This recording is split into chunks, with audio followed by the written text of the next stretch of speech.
Supreme court में आज एक गैर रिवायती सूरत हाल पैदा हो गई। जस्टिस काजी फाइज ईसा रज़ानी केस की समाअत के दौरान माहौल तल्ख हो गया। बेंच में शामिल 3 जजेस की आपस में तकरार हो गई, सख्त जुमलों का तबादला हुआ। जस्टिस मकबूल बाकिर अदालती कार्रवाई के दरमियान में ही उठकर चले गए। तफसीलात के मुताबिक आज जब additional attorney general Amir Rahman वफाक की जानिब से दलाइल दे रहे थे तो जस्टिस मकबूल बाकिर ने दलाइल मुख्तसर करने की हिदायत करते हुए कहा कि मैं 50 बार कह चुका हूं कि केस जल्द खत्म करें, हम दूसरी साइड को भी वक्त कम होने का कह चुके हैं।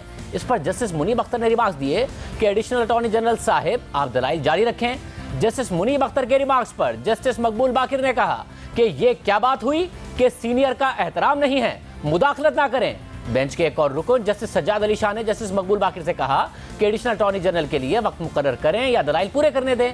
बार बार वकील को टोकते रहे तो मैं उठकर चला जाऊंगा। इस पर जस्टिस मकबूल बाकिर ने कहा कि उठकर तो मैं भी जा सकता हूं, यहां धौंस जबरदस्ती नहीं चलेगी। इस दौरान हुकूमती वकील ने बेंच से दरख्वास्त की कि मुनासिब होगा कि अदालत 10 मिनट का वक्फा ले ले। जस्टिस मकबूल बाकिर ने रिमार्क्स दिए कि 10 मिनट के वक्फे से क्या होगा, ये कहकर जस्टिस मकबूल बाकिर कमरा अदालत से उठकर चले गए। इस सारी सूरत हाल के दौरान बेंच के सरबराह जस्टिस उमर बंदियाल साथी जजेस को तहम्मुल का मुजाहरा करने की हिदायत करते रहे और समाअत में 10 मिनट का वक्फा भी कर दिया। वक्फे के बाद जब समाअत दोबारा शुरू हुई तो जस्टिस उमर बंदियाल ने रिमार्क्स दिए कि जब आप पानी ना पी सकें तो ताज़ा हवा में सांस लेना काफ़ी होता है। रोजे की वजह से हम भी ताज़ा हवा में सांस लेकर आए हैं। इस दौरान एडिशनल अटॉर्नी जनरल बोले कि जस्टिस मकबूल बाकिर को मेरी कोई बात बुरी लगी हो तो माजरत ख्वाह हूं। तो जस्टिस मकबूल बाकिर ने रिमार्क्स दिए कि आपकी कोई बात मुझे बुरी नहीं लगी।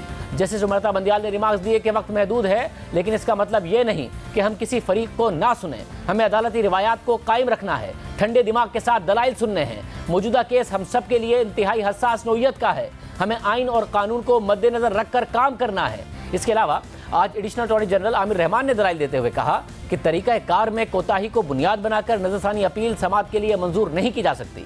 सुप्रीम कोर्ट का एफबीआर को टाइम फ्रेम देने का मकसद मुकदमा जल्द निपटाना था। सरीना ईसा के लिए मुतल्लिका फोरम एफबीआर ही था।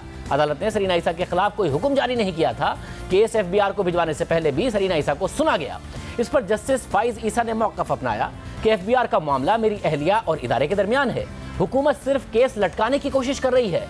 जस्टिस मंसूर अली शाह ने रिमार्क्स दिए कि हुकूमत चाहती है कि जस्टिस मंजूर मलिक की रिटायरमेंट तक केस को लटकाया जाए। इस पर एडिशनल अटॉर्नी जनरल ने कहा कि मेरे दलाइल पर एतराज़ किया जा रहा है, ऐसा ही करना है तो हमसे तहरीरी दलाइल ले लें। जस्टिस काजी फाइज ईसा ने मेरे कंडक्ट पर बात की है। इस पर जस्टिस मंजूर मलिक ने रिमार्क्स दिए कि आमिर रहमान साहिब आप अच्छे इंसान और वकील हैं, बात खत्म करें। समाअत के दौरान जस्टिस मंसूर अली शाह ने रिमार्क्स दिए कि जस्टिस फाइज ईसा के खिलाफ सदारती रेफरेंस अक्सरियती जजेस ने खारिज कर दिया था, मगर घर बैठी जज की फैमिली के खिलाफ कार्रवाई शुरू हो गई।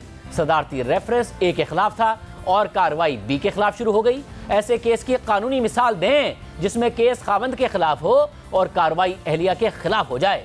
जस्टिस याया आफरीदी ने रिमार्क्स दिए कि सुप्रीम जुडिशल काउंसिल एफबीआर को तहकीकात का हुक्म देती तो बात दुरुस्त थी, मगर एफबीआर को तहकीकात करने का हुक्म सुप्रीम कोर्ट की तरफ से दे दिया गया।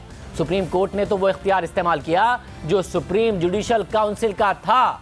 केस की मज़ीद समाअत अब कल सुबह 10:30 बजे होगी।